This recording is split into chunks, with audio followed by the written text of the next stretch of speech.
Gayatri Mahamantra.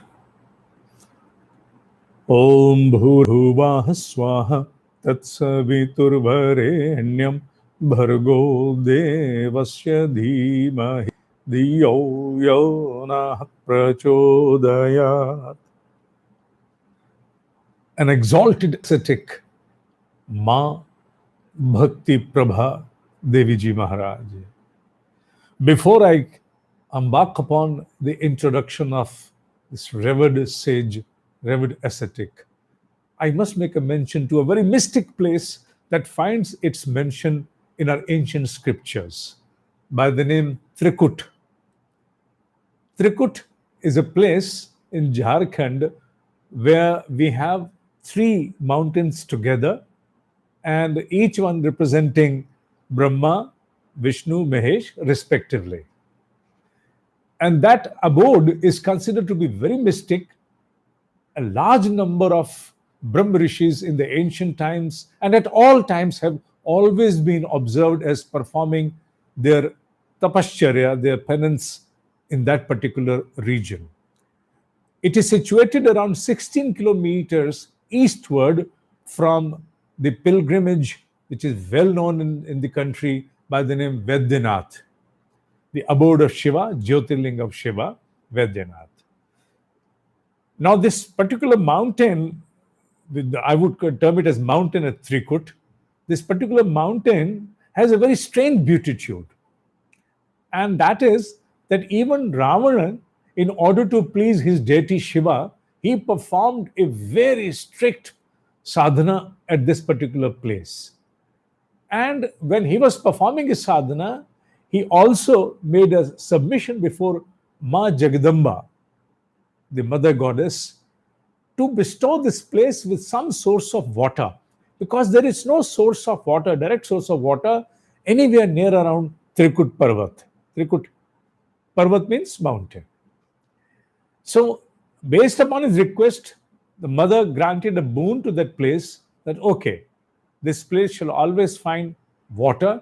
And then it is believed so that somehow with the divine bliss, a stream started flowing in the form of a kind of a waterfall, you can call it, of fresh water.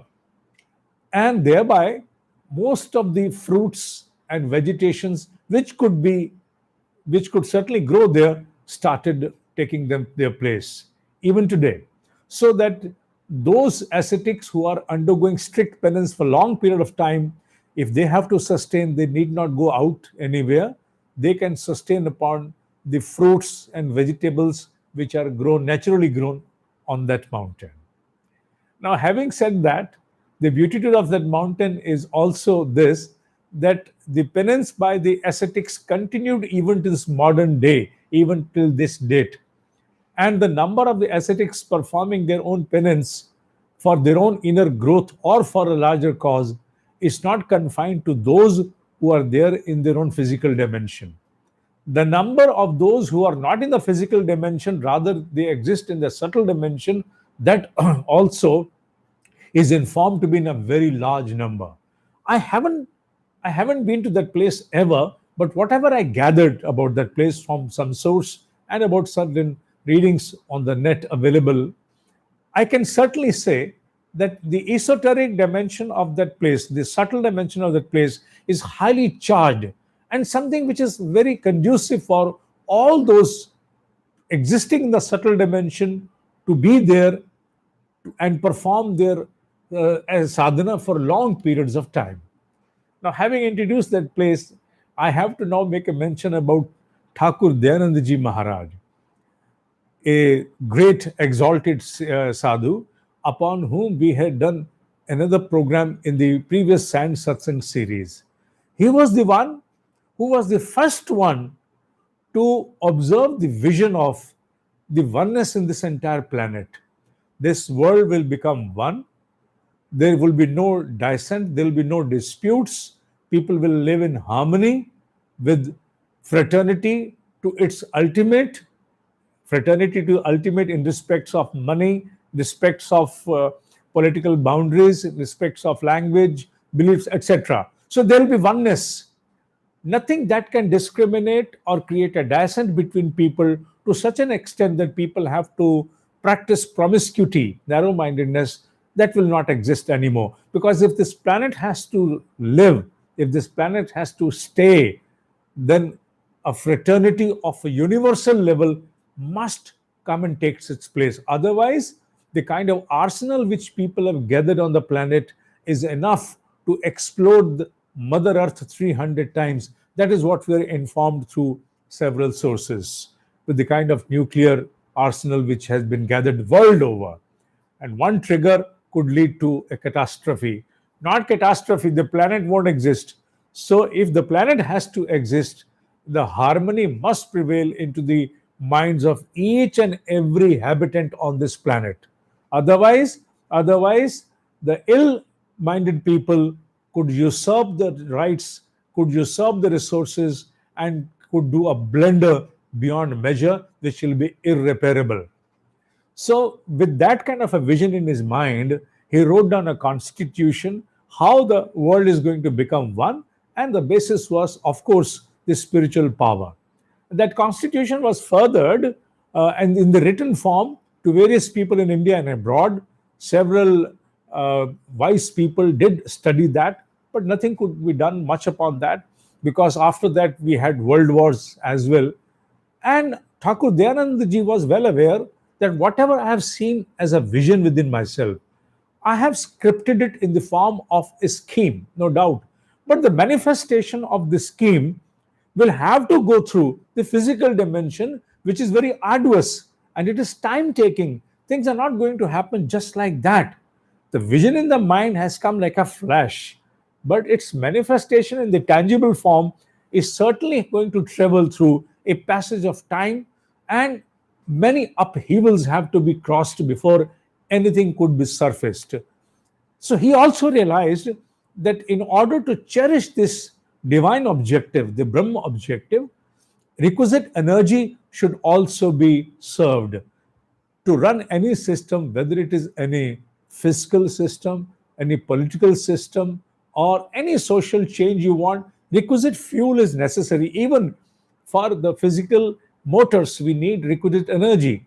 So, likewise, if the manifestation of a divine plan has to undergo, then a requisite source of energy must be provided.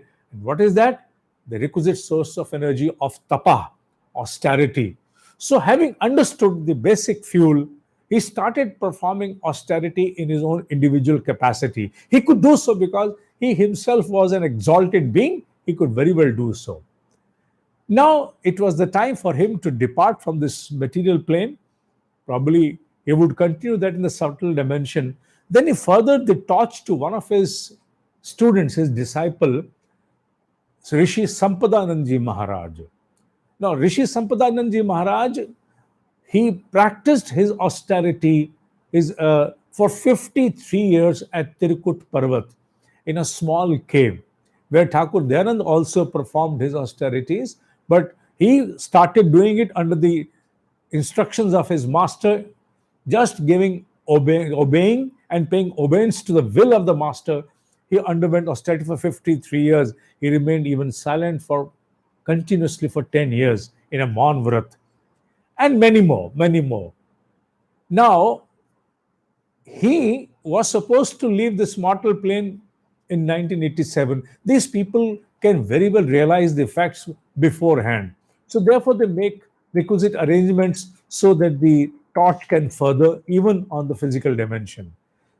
So, before he could depart, the arrangements were made much before, in around 1953 or so. Rama Chaudhary, a girl, is born in 1939 in a family who was very fond of her maternal grandparents, and the upbringing is under their realms. They are very spiritual minded people. The grandfather was a station master at Deoghar railway station. He used to meet Swami Sampadanandji every now and then because Sampadanandji was traveling during those times. And he was a frequent visitor to Tirukut Parvat at his cave to pay his regards. Now, since this small girl child used to accompany the grandparents, she also developed an inner inclination. Although physically it appeared to be at the age of 11 years, but the kind of resolve she lived throughout her life establishes at the core that it was nothing but a pre-arranged program which probably was furthered from some past life traits. And she had accumulated that wealth of punya that she had now to take the torch further. She went for her schooling, then she appeared for her college exams, cleared her graduation, and soon after that, she gave a resolve to her parents that now it is the time for me to become a sannyasi. I want to become an ascetic. Like it was an inner call which probably could not relent any external pressure. So in 1976, she moved on to the same place where her guru was staying, Swami Sampadananji, at Tirukut Parvat cave. And she started staying there and underwent all those austerities as prescribed by the master. In 1977, she was initiated into sannyas, and Rama Chaudhary then gets transformed as Ma Bhakti Prabha Devi. And let it be informed to you, it was all under her extreme willingness, an indomitable spirit, and not for a compromise which probably was deflected for some account of failure in the life. No, nothing. It was a direct will which exercised into her under some divine plan. Divine connivance makes such things happen very easily, which for certain people is something impossible to even imagine about. Her guru handed over the charge of the entire ongoings, although they were quite small in its size, but all ongoings were handed over to her in 1986. The guru left this mortal plane in 1987. Thereafter, she continued the torch silently, performing her tapascharya without any failure. Now, here an important mention must be made that there are two kinds of ascetics which we observe in the world. One, the visible ones, who have a very large followership and have a lot accomplished, which is visible to the world. And there are the others also who almost remain invisible to the outside, the world outside. They undergo strict penance, they are into their austerity continuously, without any failure, nothing intermittent, absolutely in continuous form, but they are not visible. They do not make their appearance visible to the outside world. It's everything silent. And for what? To fuel a divine plan which is for the entire planet. Imagine how many of us can hold the divine plan of making this world one, this world safe, this world a harmonious place of existence, and offer our lives as oblation and under austerity to fuel this kind of a sankalpa. I don't think we'll find much in numbers. They'll be very, very scarce, to be counted on fingers if I come to if it's possible to count them in the world. Well, I don't know about the invisible subtle dimension, but for the visible one, you'll find very few of them. And her entire legacy was of those who were those few who could be counted on fingers, day in, day out. They were burning like a wick. Why do we light a lamp even today when there is enough effulgence and light available as source of modern way of lighting, halogen lamps? Still we light a wick for the reason that we understand, one, that it's the first element which appears in the first physical form. Air and sky are not visible, fire is visible. Then water and the earth, matter, that's visible. Secondly, because a wick burns itself, it incinerates itself, it turns itself into ashes just to create a radiance, to render luminosity to the region around its ambit. It has to burn itself. Then only it is able to give luminosity. And like that wick, these ascetics who are silent ones, they go on burning themselves merely to fuel the divine plan which was envisaged and it manifested into their divine master. And she was one among them. She was a reservoir of extreme, abundant energy which was never exhibited outside. I'm making a mention of her because I had a blessing come true, probably a bliss of some lives as a boon come true. I was able to meet her personally in 2020, around 3 to 4 months before she left this mortal plane. And it was an arrangement done again by an interesting gentleman who happened to be an encounter specialist and in crime branch departments of the police. And once he was coming, after some investigation, he landed at the railway station and he saw an old lady with a sage calling him and asking him, "Can you suggest us a place where we can stay? An ashram or a dharamshala?" He said, "There are no ashrams around here. You'll find hotels." They said, "No, we don't stay in hotels. We are on an onward journey to Rishikesh or Haridwar, so we just want to have a night halt." And that gentleman was not much connected with spiritualism at all in this life. Of course, yes, he had a very strong propensity which was furthered from his past lives as his sanskar, but apparently to him, nothing of that kind existed in this life which he could observe or comprehend during those moments. So, inadvertently, it came out of him that, "Why don't you come and stay with me?" And he brought them at his home. He was not aware of this, that after a few years, my own existence shall totally dissipate into this particular cause, which has been further as a divine plan. He was the one who introduced me to Thakur Dayanandji, Sampadanandji, and Ma, and I was able to meet. So, this again is a different divine plan. Ma is an epitome of silent Mahayogis who performed their austerity just to fuel the divine plan, which probably today appears to be absolutely impossible with the ongoing in the world, where promiscuity rules, where we find that wherever we go, even the ongoing pandemic is not an outcome of some benevolence, it's an outcome of a promiscuity which has been furthered by nations worldwide. We see arsenal being gathered, lot many conflicts being ongoing in the world right now. Things are not in a harmonious state. The entire world appears to be in turbulence, and yet they observed and could well comprehend the divine plan as it manifested between them.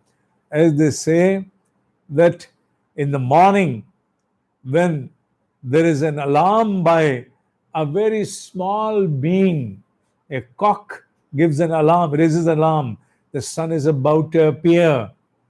Does the cock control the sun? No, it does not. Then there is an inner intuitive push, drive, urge into him, which makes him sound a thunder to his capacity to claim that yes, sun is about to appear. And these Mahayogis are beyond. So they declare it. It may happen that the world around may say it is impossible, but they have seen it much before it could transpire in its own material terms. And this is what they've been doing. Even today, I can well say that the invisible dimension is full of such ascetics who are right now totally immersed and engaged 24 by 7 to fuel this divine plan so that this world can become the most harmonious place and can manifest almost heavens around and people live with harmony. Compassion rules. Compassion becomes the driving factor to connect people. And the concern and care becomes the bonding thread instead of hatred and the kind of disparity and dissent that we observe today. And among that legacy is Ma Bhakti Prabha Devi Ji Maharaj. She used to give certain words as a small message to people. Among those, I can only name few. One of them, always remember God. Even your extreme, whenever you have extreme distress, even then remain hinged to the God. Worship it within yourself And you'll find that when you're working to solve your problems, there is an unseen driving factor which sails you through unscathed. Of course, yes, adversity will be there.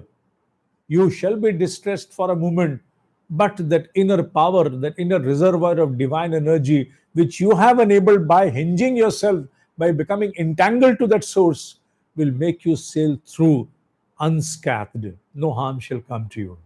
She said, always remember the divine radiance within yourself. Depend upon it. Seek its guidance when it comes to make some plan, when it comes to decision making. Seeks its radiance and ask it to manifest not only as the in the forms of a will, in the form of a desire, in the form of a thought, but also in the form of the power that can enable you act. Not only Ichha Shakti, but Kriya Shakti as well. And seek from the God, never allow me to distance from you ever. In whatever situation, conflict I may be, never allow me to distance from you. And that is what we seek from Gayatri Mahamantra, Dhiyo Yonaha Prachodyat. Don't leave it on me. Come, drive me through. Having said that, I pay my highest obedience to Ma. Once again, this forehead is upon your feet, lotus feet, and I convey my pranams to you, Ma. ओम ही सत्य है, ओम ही सत्य है, ओम ही सत्य है.